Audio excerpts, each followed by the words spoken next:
Друзья, всем привет! Меня зовут Антон Суханов. В этом видео расскажу о том, что такое саунд-дизайн. Саунд-дизайн, например, используется при создании видеороликов. То есть вы сделали анимационный видеоролик для вашего бизнеса, и вам нужно на финальной стадии сделать саунд-дизайн. То есть наложить музыкальную подложку, наложить эффектные звуки.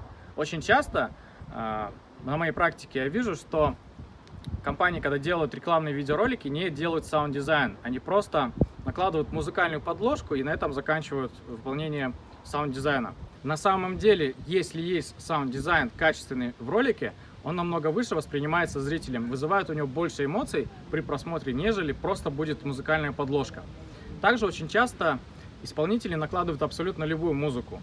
И при выкладывании, например, на YouTube у вас могут возникнуть проблемы. Для этого используйте официальные бесплатные стойки с правильной лицензией, да, где вы сможете точно использовать данные мелодии, и вас YouTube, например, не забанит, если вы выложите ролик на свой канал. Запомните, что саунд-дизайн – это неотъемлемая часть разработки любого материала, где используется звук.